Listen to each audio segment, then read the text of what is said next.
Good afternoon. Today is the 11th of August, 2025, just after 1 o'clock. Welcome to UK Column News. I'm your host, Brian Gerrish. Delighted to have Ben Rubin with me in the studio. And we'll be joined by Diane, Rasmussen, McAdie via link from the northeast of England. I'll just say, if you look out of the window behind me, you can see we've got a very grey day in Plymouth. There's a bit of drizzle. There's certainly full cloud cover, not particularly hot. So we're surviving here. We'll say a little bit more about climate at the end of today's news. But let's start with some serious events, and that was really over the weekend. On Saturday, Palestine action, when of course we saw some pretty incredible scenes between the police and the general public, many of whom were arrested on the basis that they'd now become terrorists, no matter what their age or background. Let's have a look at how the Guardian portrayed things.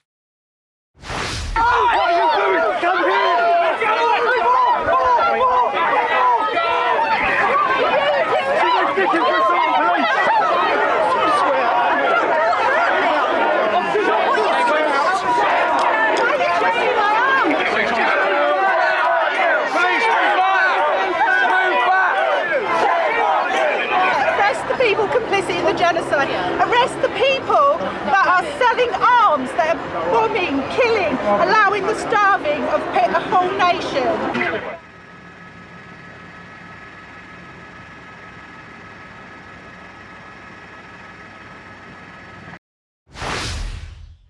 Well, there we are, Ben. That's how the Guardian portrayed things. So lots of noise. You got the impression that this was a pretty brutal reaction with the police, and not a lot of information, apart from the Guardian being keen to warn people at the end of the video that you dare support Palestine action, you are going to be branded a terrorist and you can face up to 14 years in prison.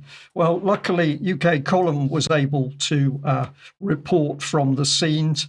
Let's have a look at this alternative clip, which has kindly been shot for the UK Column by Will. Excuse me, madam, what's happening? My chair. Yeah?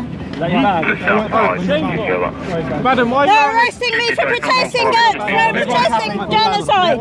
They should be arresting the genociders and the arms dealers and the politicians who are colluding. Hello, this is Will Coleshill reporting for UK Column. We're down here today in Parliament Square. You can see Big Ben behind me, and the police are one by one picking off members, or supporters at least, of the group Palestine Action, which has been prohibited as a so-called terrorist group for throwing paint on a plane, which many think is criminal damage. The police are grabbing the people one by one, and it looks like these people are going to be tried, charged, and possibly imprisoned as terrorists for holding up signs saying they support an organisation which commits criminal damage. Shame on you! Shame on you! Shame on you! Shame on you! Why are you out here today, sir? To exercise my fundamental human rights. Are you willing to go to prison? Absolutely. What do you think about being labelled as a terrorist, sir? It's snortingly ridiculous. Could it be the thin end of the wedge, sir? Absolutely. We're on the way down to a totalitarian state. Shame on you! What do you think of what's happening? I think it's the death of democracy, the death of freedom, the death of free speech. And it's frightening, completely frightening to see this in the 21st century. We've had it. Was that the plan? Did you want to overturn international law? Was that the point of joining the police? What do you think of this, sir? I think it's shameful. I think it's absolutely disgusting. This is our democratic right to stand here and protest, and the policemen are stopping something that is no crime. It's shocking. It's absolutely shocking. I've never seen anything like this in this country. This is a disgrace. This will go down in history. Shame on you! I am almost speechless. They shouldn't be arresting people that are just trying to protest. Most of them are retirees. We've seen retired vicars. We've seen doctors. We've seen grandparents. peaceful people just protesting against the genocide are being arrested by the Met Police, who don't have the brains to think for themselves. They're just foot soldiers for a genocide. They're following orders, the orders of a genocidal government that is committing genocide right now in Israel. Ron's commander, is this a proportionate response? We're enforcing people that are breaching legislation, sir. Do people not have a right to free speech, sir?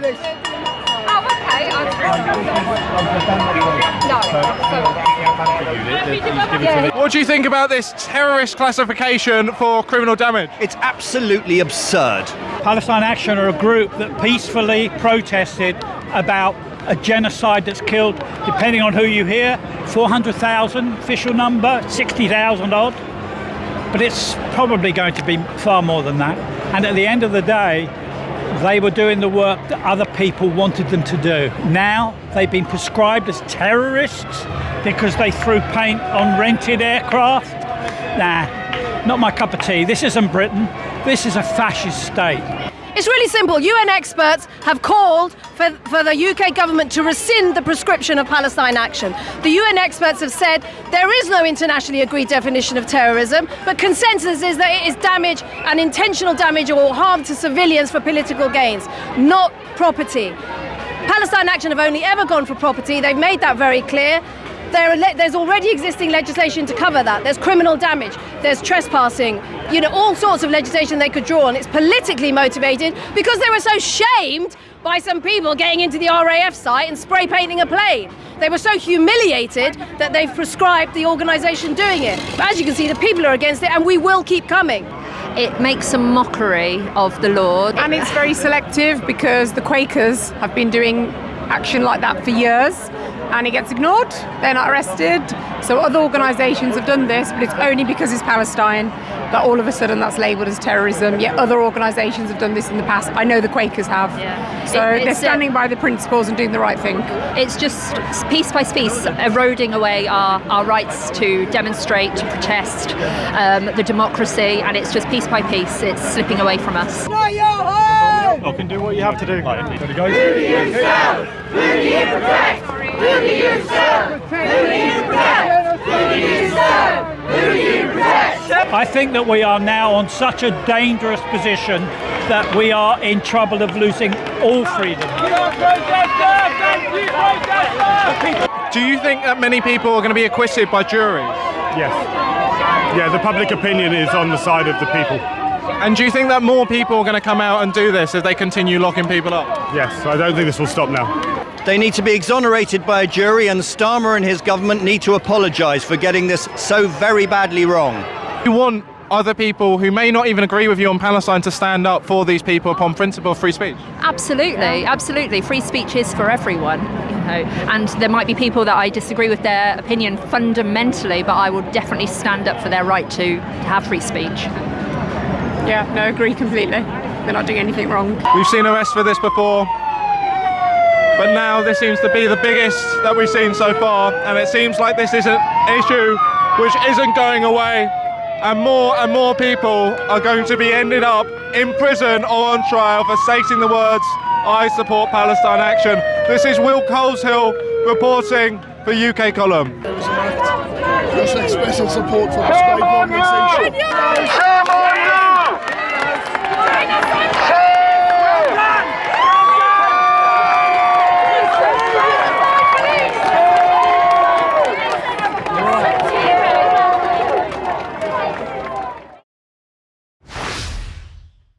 So excellent report by Will Coleshill there. And of course, the contrast with the Guardian report, where no substance, no interaction with the public who are obviously deeply concerned.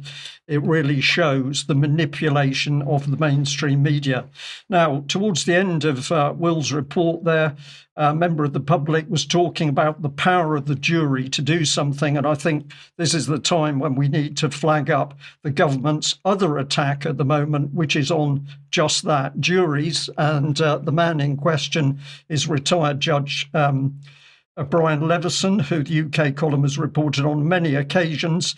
But centre screen, you've got his independent review of the Criminal Courts Part 1. We just wanted to make sure people knew that aside from attacking the jury system, it's quite clear, and many people are commenting on this, that he seems determined to get rid of more and more opportunities for people to be tried by a jury of their peers. We noticed that on the front cover, he's also promoting the Talmud, uniquely amongst other neutral comments about justice. So make your own mind up. But of course, if we have a look at what Keir Starmer is talking about at the moment, then he is pushing heavily, of course, for things to go in Israel's favour in Gaza. Let's have a listen to this little clip from the 29th of July. On the 7th of October 2023, Hamas perpetrated the worst massacre in Israel's history. Every day since then, the horror has continued. The hostages are still being held today. The Palestinian people have endured terrible suffering. Now, in Gaza, because of a catastrophic failure of aid, we see starving babies, children too weak to stand, images that will stay with us for a lifetime. Our goal remains a safe and secure Israel alongside a viable and sovereign Palestinian state. Well, there we are. Obviously, that's a section of his full speech. Was edited, but the meaning of what he had to say was not changed. It's clear that the priority is Israel, and all the troubles in Gaza are simply the result of not being able to get food in. No mention of bombing and indiscriminate killing at all. It's simply a problem in getting food in. Now, he has also made a recent statement, and this was pushed out on Defence HQ, the government's MOD propaganda machine. And here he's saying that the Israeli government's decision to further escalate its offensive in Gaza is wrong, and we urge it to reconsider immediately. Then again, he's talking about humanitarian aid. But he goes on to say that together with our allies, we're working on a long-term plan to secure peace in the region as part of a two-state solution and ultimately achieve a brighter future for Palestinians and Israelis. Well, that's putting a lot of gloss over it. But the key thing is, while he's supposedly talking peace, UK, the US, and indeed many countries in the EU are going to pump in the weapons to keep that slaughter of the Palestinians in Gaza going. So the hypocrisy truly breathtaking. But now we've reached the stage where ordinary British people on the streets protesting about this genocide and brutality have become the terrorists. And not only that, of course, we're seeing attack on Jewish people themselves. Thank you very much for the viewer who picked up this Oxford Mail report. This is Miriam Margolyes, who was one of the Harry Potter stars as an actress. And what's the attack about? Well, she said this. She's Jewish herself. She spoke to the big issue about Israel's military campaign in Gaza. She said it reminded her of the Holocaust and added, "The terrible thing I face is that Hitler won. He changed us. He made us like him." So this lady clearly very upset and disturbed at what she was seeing happen. But what was the result? Well, the result was a massive attack on her by the campaign against anti-Semitism. Now, I've attributed the remarks in the paper which came from the organisation to the chief executive, Gideon Falter. He said, or the organisation said the remarks are repugnant. The fact she was born Jewish does not give her licence to use her immense platform to spread, quote, anti-Jewish venom. It went on to say, this has to be the end of the road. She must be shunned by the showbiz world that has fawned and bowed until now. So there you have it. You can be Jewish, you can criticise the Israeli government for its policy of killing in Gaza. You will then be attacked by organisations which, as we'll see from this next image, boast that they are working alongside the police, CPS and regulatory bodies and government in order to enforce rules and regulations against anybody they deem to be anti-Semitic. But I'm going to say to you, I found this really a dangerous situation where even Jewish people themselves are now being silenced in talking out about these horrors in the Middle East by the Israeli government and their agents, which are operating in UK alongside the police, government agencies and the British government. It's almost like everybody who dares speak out for peace is going to be labelled a terrorist inside this country, whether you're Jewish or non-Jewish. Seems to be the playbook, yes. Indeed. Diane, let's welcome you in at this point, because, of course, whilst there's plenty of money for the weapons and the bombs and the ammunition going into Israel to help it perpetuate its attack on Gaza, we've got an NHS that is in absolute chaos in UK. Yes, very much. Thanks, Brian. And hello, everyone. It's good to be here today. I wanted to follow up on a couple of things. First of all, from May of 2024 was the first time that UK Column covered this issue of the new hospitals that are meant to be put around the country. But this tip-off recently came from a viewer in County Durham, up here where I am in the northeast of England, concerns about the local hospital that is going to be replaced in his town, or that, at least that's the plan, apparently, to do so. The existing hospital in Consett is called Shotley Bridge Community Hospital, which opened in 1912. The NHS says the problem is that it leaks heat.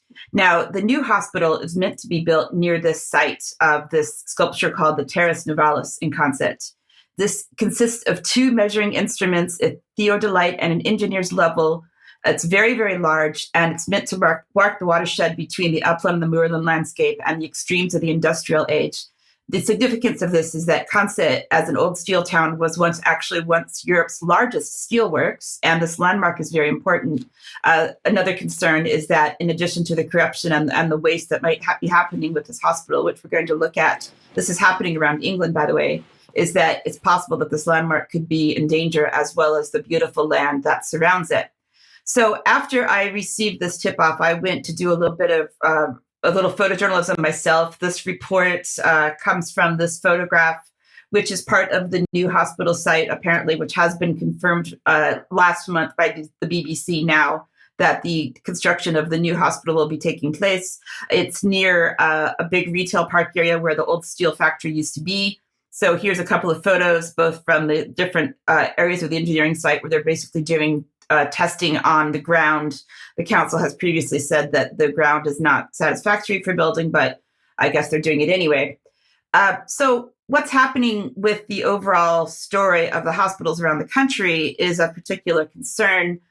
This in particular is Project Genesis, which took over Consett years ago. I think it was in the 90s when the steel factory closed, and the Genesis project took over to try to do something with the city.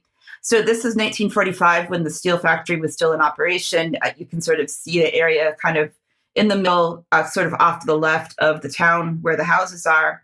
And if we go forward to the next view that Project Genesis provides in 2024, we can see that there's more housing that's taken over most of the steel factory. You can see the big buildings there that are the retail park. And the new hospital is set to take place to be built over the green space to the sort of the left of it. Project Genesis has taken over, as I said, a lot of the city. But the problem is that when we look at this from a wider perspective around England, we start to see the problems and how this might be taking place. If we go back to 2019, the general election, it was part of the manifesto for Boris Johnson to think about, what we're going to do with the hospitals. There he is in October of 2020 with Build Back Better, of course, in the background, because we're going back to this time when he was saying that this would be built as a package worth £3.7 billion for 40 hospitals at the time. This was called the Health Infrastructure Plan, said to be the biggest hospital building program in a generation.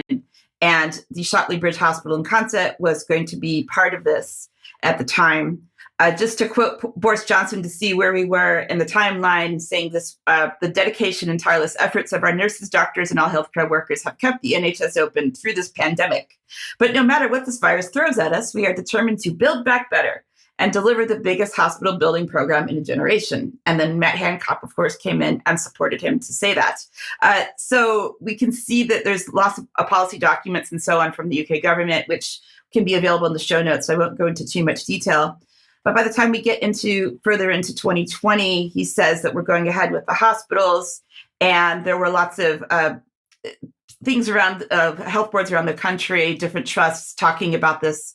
So I believe we now have a video from a GP speaking from the Lancashire area, and he was talking about this new hospital program.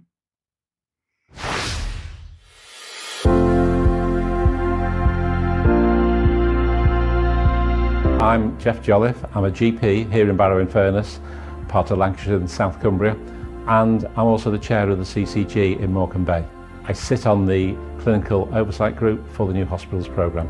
What is it, the New Hospitals Programme? It's a great opportunity, isn't it? It's a big lump of money to redevelop our hospitals.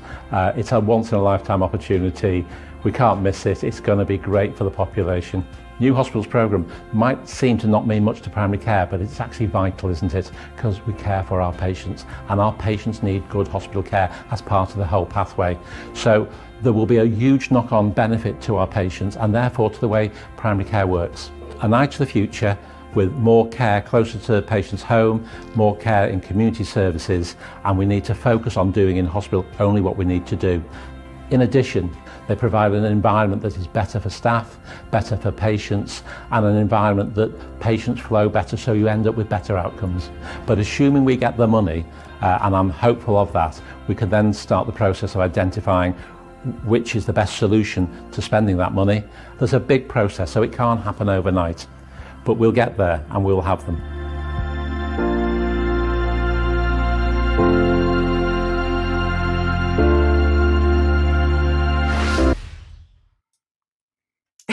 So that all sounds nice and lovely. So that was 2021. If we go forward a bit to 2023, we start to see the reporting coming from the government saying that this is now 20 billion pounds. It was just, I think, just a few billion previously. So now we're talking about prioritizing the rebuilding of 5 hospitals that were using reinforced autoclaved aerated concrete, rebuilt by 2030 as part of the new hospital program, because they're saying that this material was not basically fit for purpose and that it was going to fall apart. So they identified 5 hospitals as well as many other hospitals around the country that needed to be built. So this new building, which again is going to include this hospital here in County Durham and many others, is using what they call standardized design that will harness digital transformation, making the use of latest technology for the benefit of staff and patients. And it's sustainable, contributing to net zero carbon across the NHS. So that's fabulous news, incorporating learning from the pandemic and ensuring hospitals can adapt to changing health needs. So this is how they're selling it in 2023 under something that they call Hospital 2.0, which is a standardized design for future hospitals, which will benefit patients and staff through digital solutions and optimize hospital layout. This will decrease the time needed to develop and build hospitals, as well as reducing the cost through economies of scale. So what we're seeing is what we've reported before in UK Column, that there's a trend towards digital management of health, less focus on physical space, less focus on human connection and the nurses and the doctors who support people.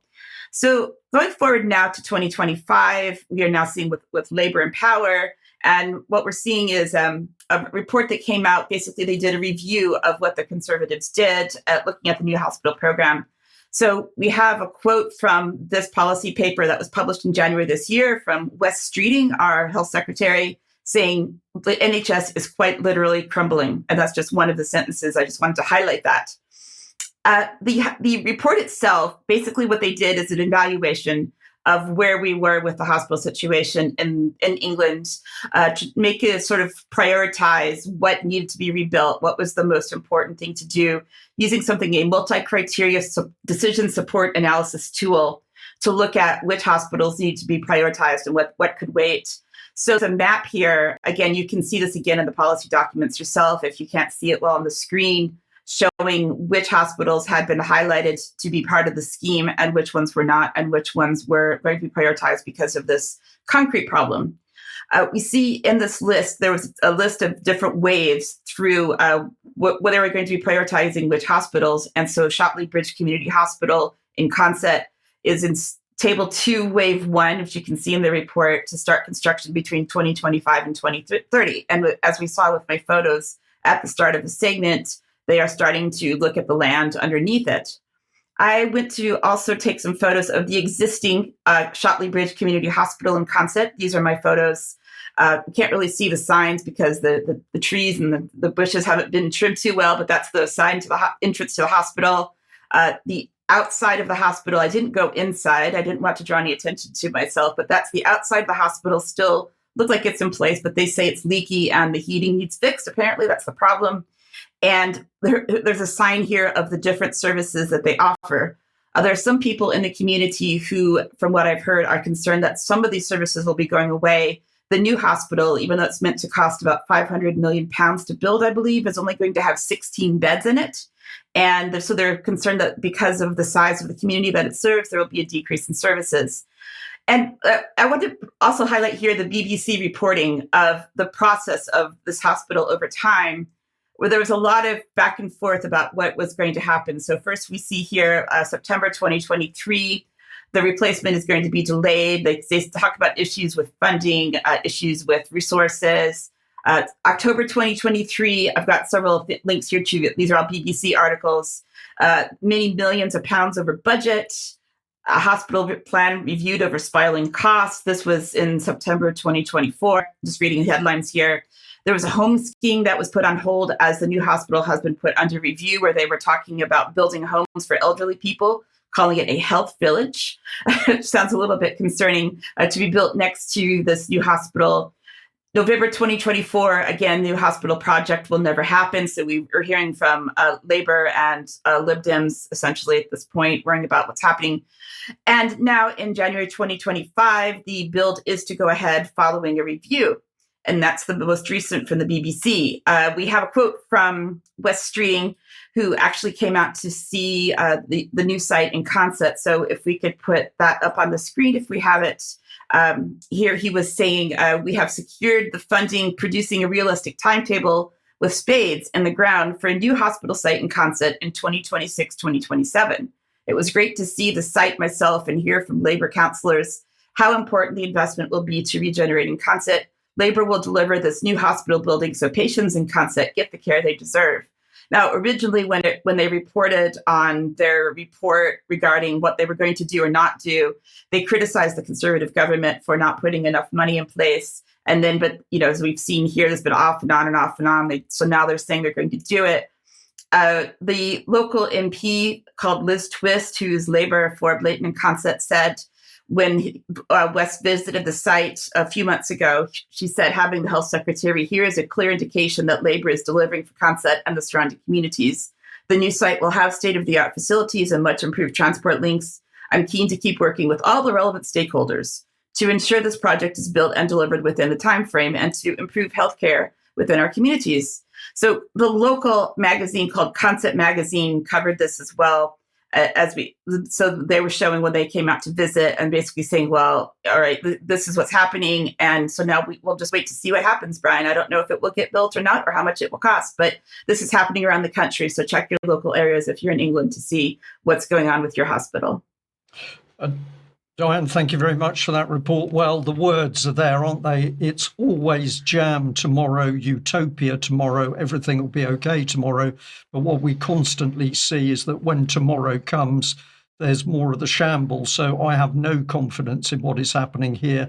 And I think the chaos that you are seeing is part of the overall chaos to destroy the NHS as this massive privatisation coming in. Now, Ben, I'm going to look at you and say, so is AI going to solve the problem? No, it's not. It's certainly not going to solve the problem, although they're going to make good use of the chaos in the NHS at Trafalgar Square, as we heard earlier. That was an excellent report, Diane, and also that report by Willsey was top notch. That was brilliant. And last week we had chaos outside of migrant hotels in Epping and further afield. So there's chaos going on all over the place. And in the background, an invasion is happening. And I don't mean an invasion of illegal immigrants. I mean something quite different, actually, as I'll get into. And I'm going to start this in the Oval Office on January 21st this year, day one of the second Trump administration, the announcement of Project Stargate, $500 billion to build AI data centers across the whole of the US, essentially mass surveillance and genetic engineering infrastructure, really nightmare stuff, delivered through a public-private partnership commissioned by the state, represented here by Donald Trump, and delivered by the private sector, by corporations represented by Rasmussen from SoftBank on the left there, Larry Ellison from Oracle, basically Tony Blair's top funder over the past 20, 30 years, and importantly, Sam Altman, the founder of OpenAI, one of the top minds in artificial intelligence, also affectionately named by the Washington Post King of the Cannibals. That's quite a name, isn't it? Yeah. King of the Cannibals, Sam Altman. Maybe I'll come back to that a little bit later on. So this is rumbling on, as you'd expect. In fact, it's not rumbling. They've gone right out of the gate. Trump's AI vision takes shape as Oracle and OpenAI expand a massive Stargate infrastructure project in Texas. So they have broken ground. They are making headway. This is the Abilene, Texas site just a few weeks ago. Provide a link to this article. You can go and have a look at it. So it's all guns blazing in the US.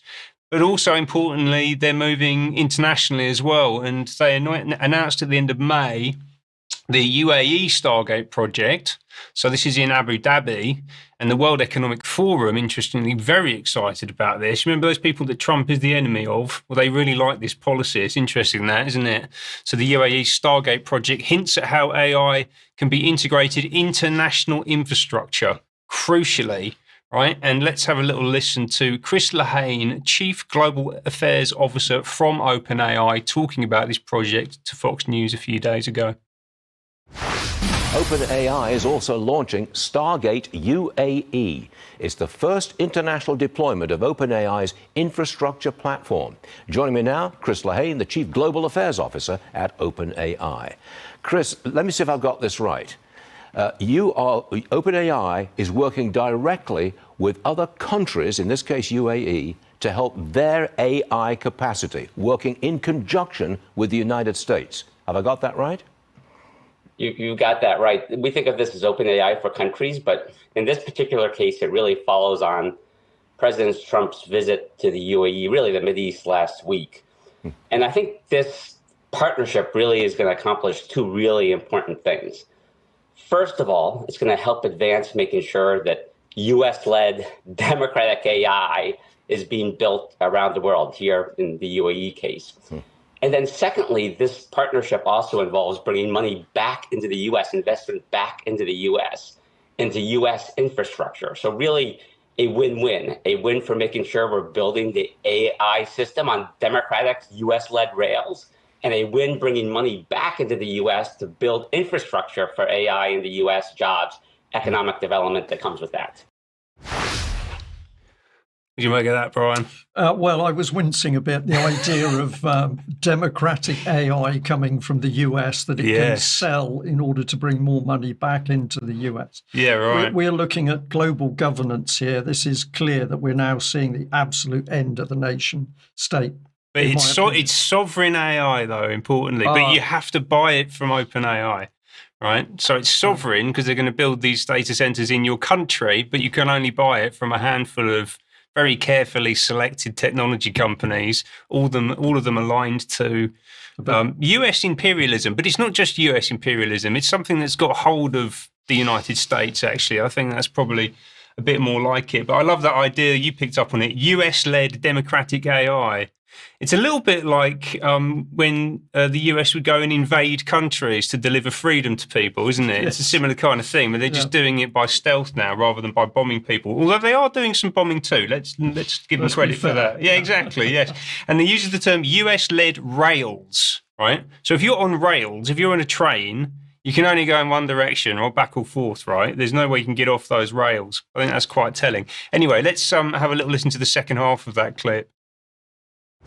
Is there a worldwide contest between the United States and China, not for dominance of AI, but for control of AI? Have I got that right? Yeah, It's a great way to put it. Like right now in the world, there's 2 countries that can build AI at scale. That's, as you were saying, the US and the communist-led People's Republic of China.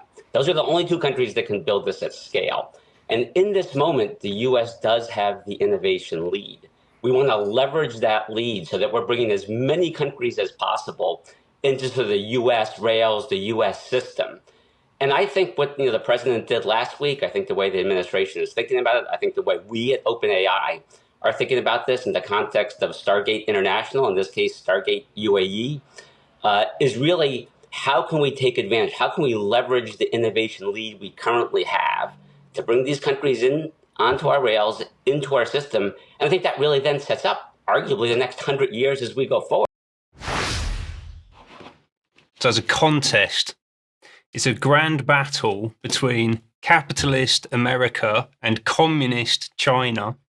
And we've got to compete with each other to get as much of the world as possible onto our platform. Onto US rails. Exactly. So this is the synthesis, isn't it? This is the final synthesis towards one world control, because whoever controls this AI system is ultimately going to control each nation state. Exactly.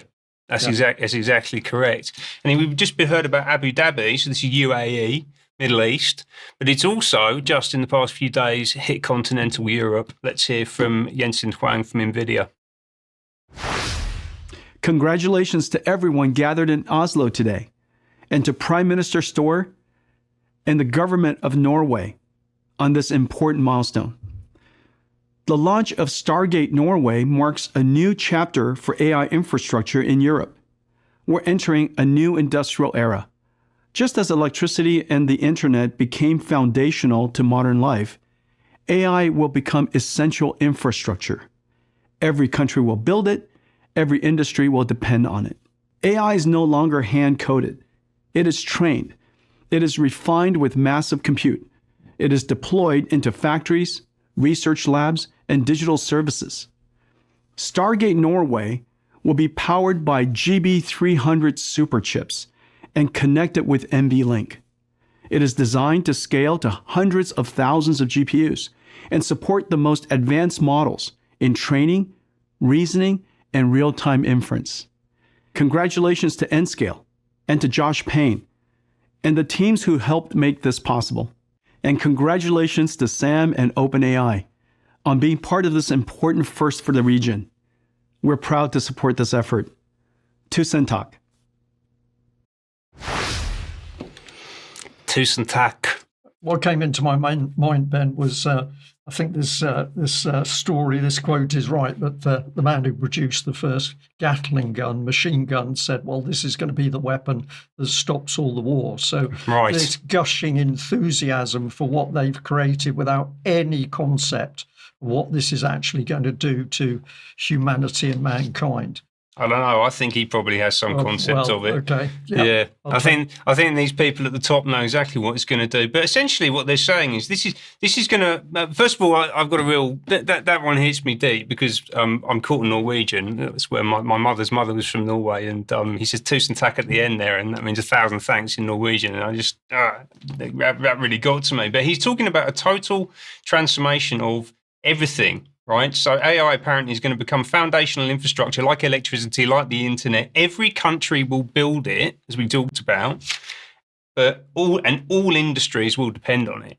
Yeah, everything is going to run on these platforms built by these companies. And he mentioned, we've got a little bit of video here we can see. So this is in the north of Norway, Narvik. This is OpenAI's European Gigafactory, but that was introduced by Jensen Huang from NVIDIA, who makes the microchips. OpenAI makes the software, but they're also working with a bunch of other companies to build the physical infrastructure. Importantly, of course, for the PR perspective, this is all on sustainable energy. It's going to create valuable new jobs. It's going to transform the Norwegian economy, political system, absolutely everything. This touches on every part of society. And it's called Stargate. So again, it's the same name. Yeah. So it's almost like Operation Stargate, right? You think about the way that, Operation Desert Storm, Operation Stargate. It feels like that kind of that kind of program to me. And he also mentioned a guy by name, a young man called Josh Payne. And Josh Payne is the founder and chief executive officer of an organization called N-Scale. I got this from his LinkedIn profile. He was also, from 2020 to 24, the founder and executive chairman of something called Archon Energy. And it's a really fascinating name because in the Babylonian mystery religions, archons were the rulers of the world of darkness. But I think that's probably just a coincidence. Yeah. Absolutely. And then the final role that he had was the co-founder and chief operating officer of Battery Future Acquisition Corp in Sydney, which focuses on raw materials for infrastructure. So this guy basically in the past 4 years has founded and run the businesses across the entire, what they call the value chain for artificial intelligence, from the raw materials used to build the technology to it being deployed across industries in Northern Europe in this instance. But before this, he's got absolutely no personal history. He's got no track record. Yeah. So if he looks, I don't know, what does he look, late 30s, early 40s, young guy. If you go on his LinkedIn profile, it stops there at 2021. So we don't know who this guy is. Who is Josh Payne? And this is really crucial, right? Because he's building foundational infrastructure in the north of Europe, but also, from a UK perspective, he's building it in England too. Because back in January, N-Scale announced the investment of $2.5 billion in the UK data center industry over the next 3 years. And they've already broken ground on another one of these data centers in Loughton, in East London, in Epping Forest. And Peter Kyle, the Science, Innovation and Technology Secretary, said that their support, N-Scale support, will serve as a catalyst for innovation, sending a clear message that Britain is the perfect home from home to drive growth. Home from home suggests people that don't live here, right? So there's international investors coming in and using this infrastructure.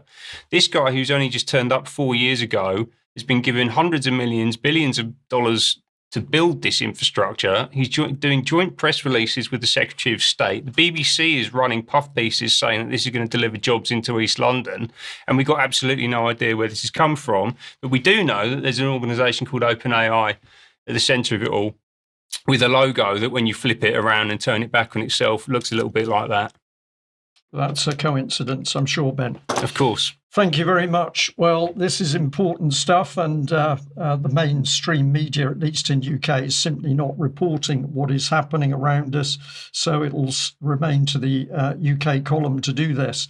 Now, we can only do what we do with your financial support. And so a huge thank you to everybody who is assisting the UK column. And if you are not a member or you're not donating or purchasing from our shop, go onto the website. And if you click the button, you can basically get into the donate page or join up as a member. Now, the other thing is huge amount of information on our website, and many people have not seen it because they don't go and look or they don't do a search.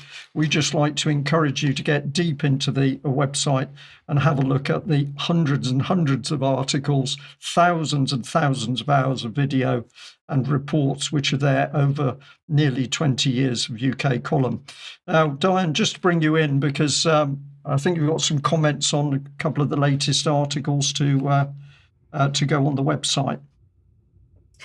Yes, thanks, Brian. We have one that we'll be talking about a little bit later in the program, but just two that were published last week that relate to the serious situation in the Middle East, which is impossible to cover in the time that we have in the news. So there's two articles to take a look at.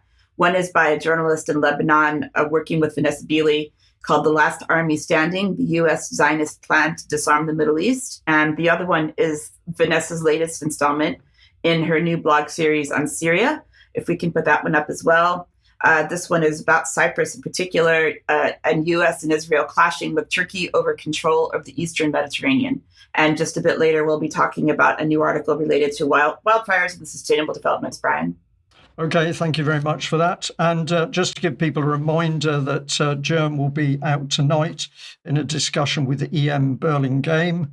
And I'm sure that will be fascinating. So please join Germany's guest tonight at 7. And tomorrow at 1 o'clock, another interview going out with Professor Gloria Moss. Do you want to say a little bit there, Diane?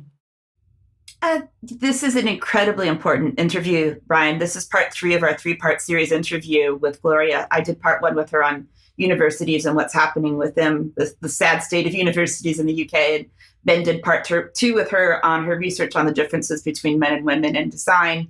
This one I titled How to Save Humanity.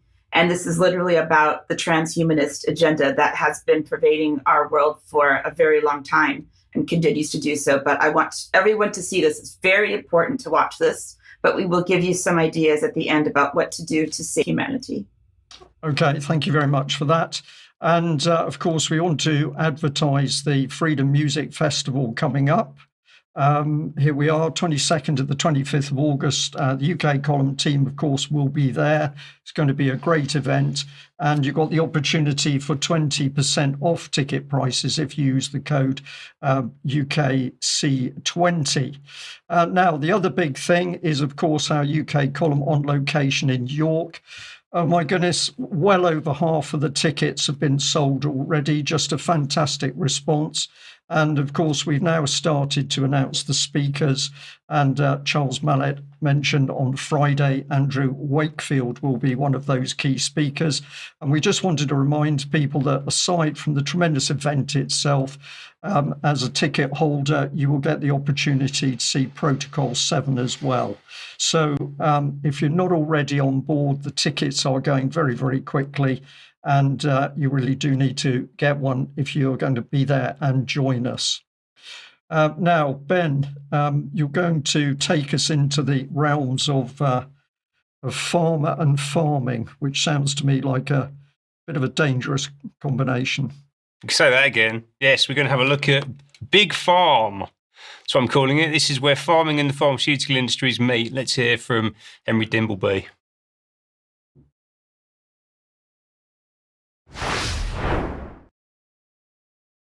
Oh, we're going to get that. Is that one going to come up? I've been thinking a lot about appetite-suppressing drugs recently, and I don't think food companies are even close to being prepared for the kind of change that they might bring to bear in our food system, both in terms of what people eat, but also in terms of what we grow. What do we know so far? We know, for example, that in this country, 1.5 million people are taking them. It took SSRIs and statins 10, 13 years to get to that level of consumption.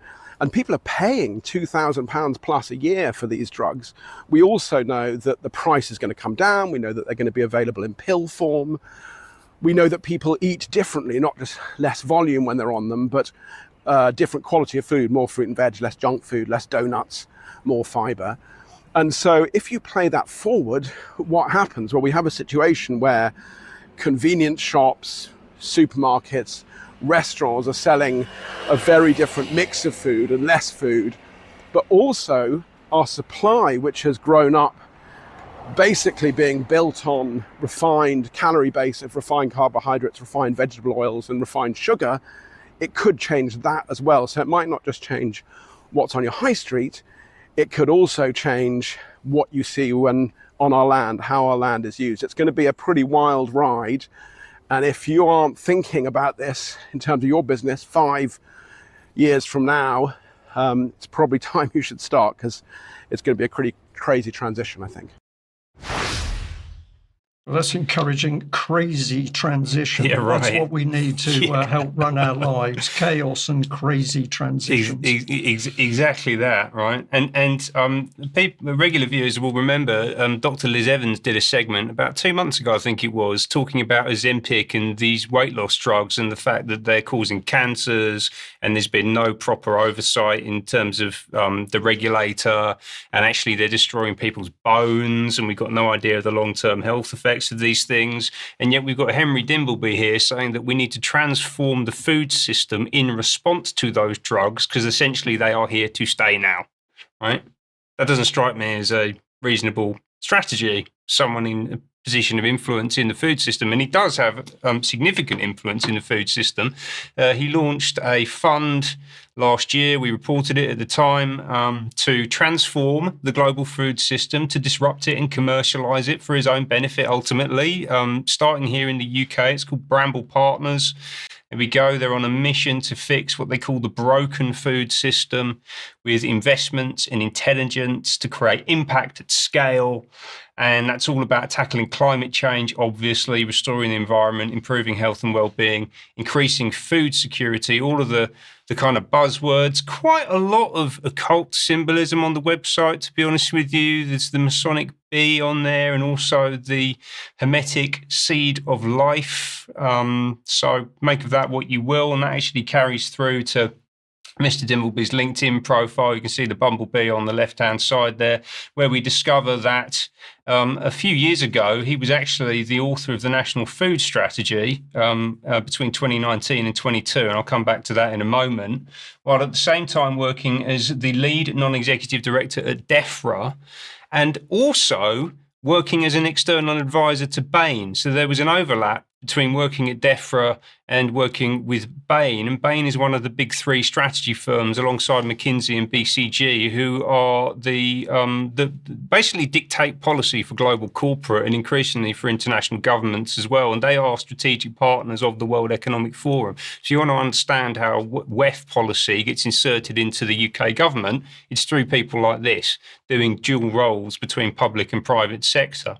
Right? And Bain, fascinatingly, notoriously one of the most ruthless, commercially ruthless consulting firms in the world. And in 2022, when Mr. Dimbleby was working with them, they actually got banned from working in South Africa for 10 years for orchestrating what is called a state capture. So essentially, they repurposed state institutions to the advantage of the firm, the government, and its private sector allies. Right. So I can't imagine that anything like that was happening in the UK at the same time, although it did actually lead to a 3-year ban on delivering UK government work, which was overturned after just 6 months. Apparently, they really want to work with Bain. Obviously, Mr. Dimbleby has now gone off to Bain. So, you know, I'm sure that there's nothing going on here. Nothing untoward. Yeah, absolutely. They also, interestingly, Bain provided, and again, I reported on quite a lot of this last year, but it's useful to just restate this in the context of how this is developing. Bain also provided supplementary evidence to the development of the National Food Strategy. So actually, these are the people who are inputting into what's going to happen next in our food supply. Also, Dave Halpin from Behavioural Insights team was in the mix as well. And in there, they talk about the food system as a series of interconnected industrial processes. It's a value chain, essentially, from left to right, all the different component parts. Lots and lots of big corporates in there. You can see a Tesco logo, Mars, Tate & Lyle, all those kinds of people. They're particularly interested in this bit, though, produce. This is farms, basically. And the big weakness, apparently, in the UK food system is that there are too many independently owned farms, and we need to consolidate those into corporate entities that can trade more effectively with the other big corporate component parts of the supply chain. And interestingly, what are Bramble Partners, Henry Dimbleby's firm, up to? They just launched a few months ago the 1 Million Hectares Coalition, a new national movement to regenerate 1 million hectares of UK farmland in the next decade. And it's about 5% of our total farmland. And that will very neatly align with the interests of the pharmaceutical industry and international capital, as Mr. Dimbleby was talking about in the video we shared at the start. Yeah, incredible. Regenerate 1 million hectares, and at the same time, we destroy farming land to put in the renewable energy system. So complete madness and chaos, but deliberate.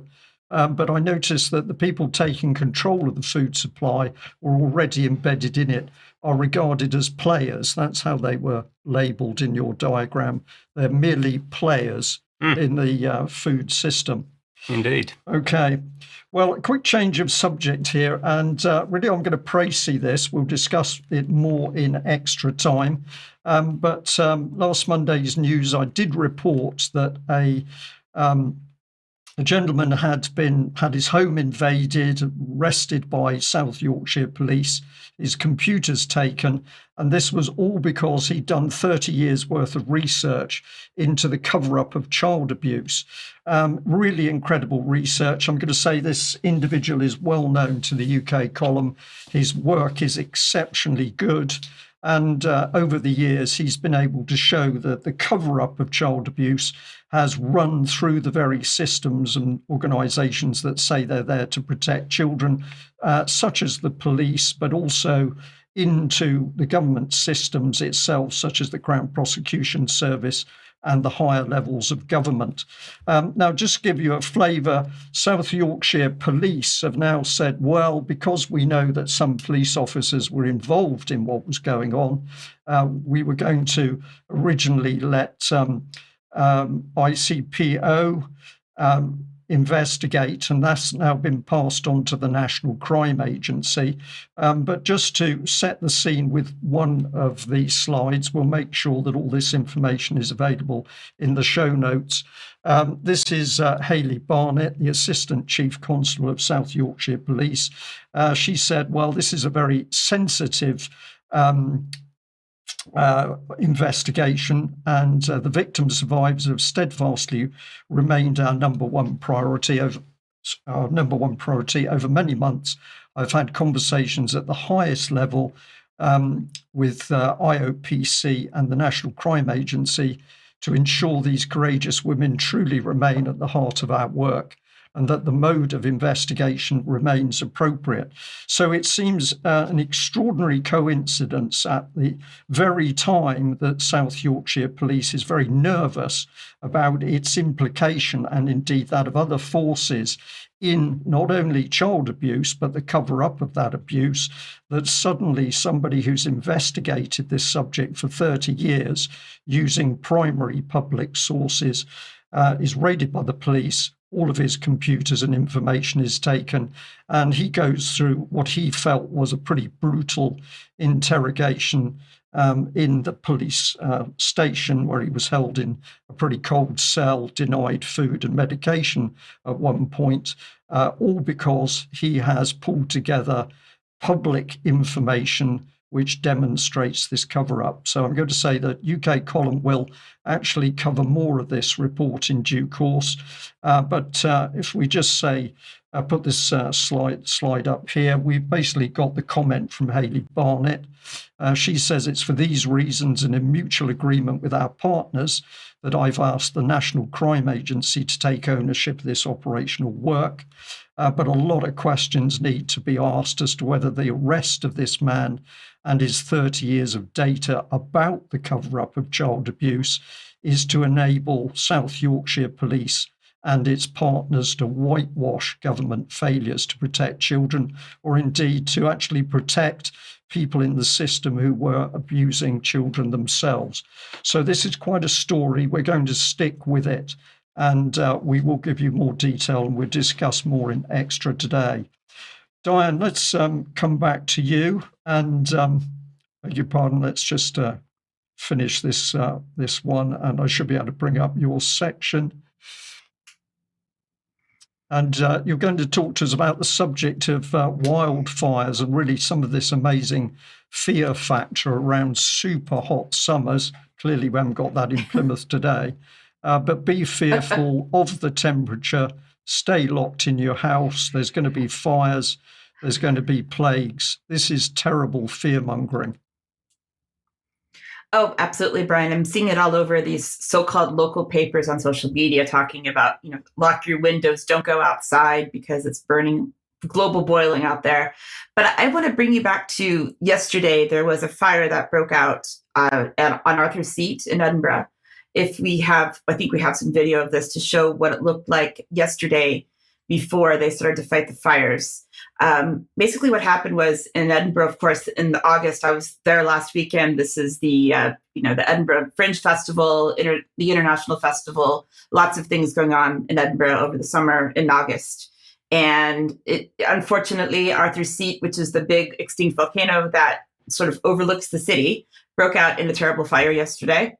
And this is also happening when Oasis concerts are happening all at the same time with the festivals going on. So 140,000 fans over the first two nights sold out at Murrayfield Stadium by Oasis, as well as a third one that will be coming on Tuesday. According to the Scottish and Fire Rescue Service, this has been a terrible summer for wildfires across Scotland, including in the Highlands. And it says the Highland wildfires are considered so far the biggest Scotland has ever seen. And so we're seeing in Edinburgh and in Scotland where, you would not assume that there would have been a problem with water in Scotland because it's kind of everywhere. That's just a joke. But anyway, so tied to this, we're seeing wildfires in the south of France. And I last got a very quick article sent to me by Neil Harrison late last week on Friday, actually. And we decided to prioritize this editorially because he's a frequent contributor to UK Column, happy to say, and because the wildfires were going as he basically wrote this article and sent it to us for publication. And what he said at the start of this article, you can read the full thing, but just to understand the scope of this fire in the south of France, he was writing this on day 4, close to where he has a house. He said, at the moment, 17,000 hectares of land in the department have been burnt, many villages completely gutted, transport and electricity cut over a vast area, and a flame front that yesterday took up a length of 80 kilometers. So he goes on to talk about how desperately the firefighters have been working very hard to stop the fire, but it has not been happening. He talked to some locals there, and one person said, quote, all of our children here are taught that the best way of controlling fires is our vineyards. They are natural fire breaks.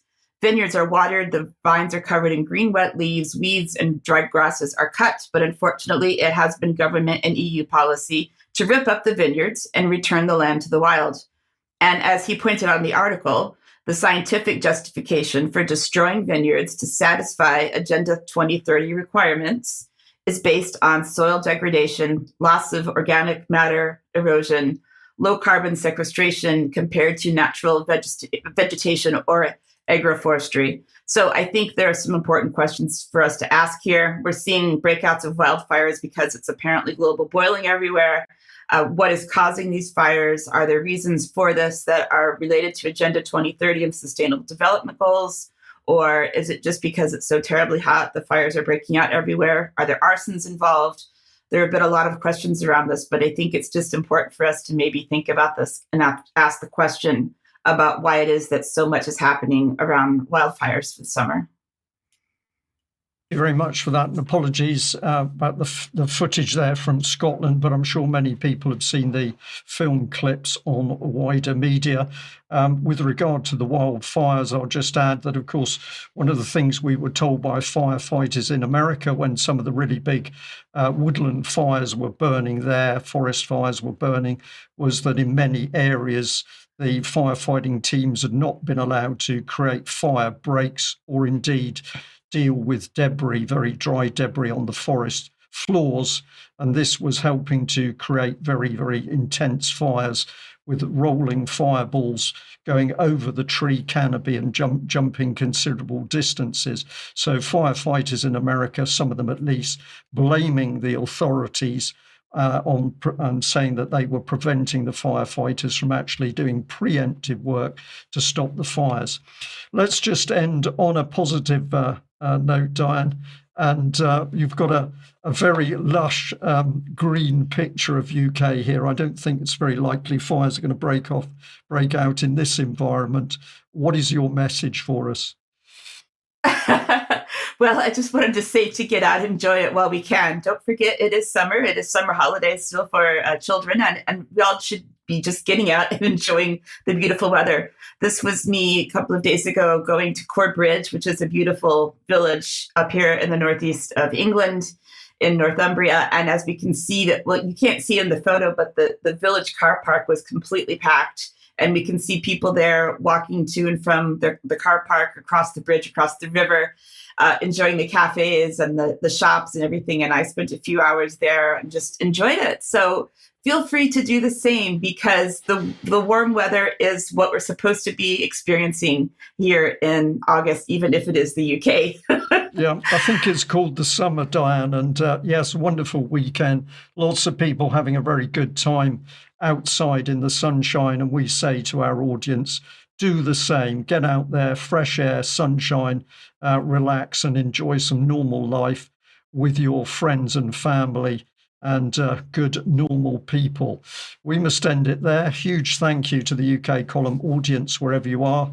Remember, there are still some tickets available for the conference in York, but if you haven't got a ticket, I'm going to encourage you to buy. somebody's going to be disappointed very soon at the rate these tickets are going. We've got more speakers to be announced. We're really looking forward to you being there. So get onto the UK Column website and have a look for those tickets. We must end the news there. Huge thank you to everybody. Thank you, Ben and Diane. We'll be back for UK Column Extra in a few minutes, and we'll look deeper into that story about South Yorkshire Police and the cover-up of child abuse. Thanks very much for joining us. Bye-bye.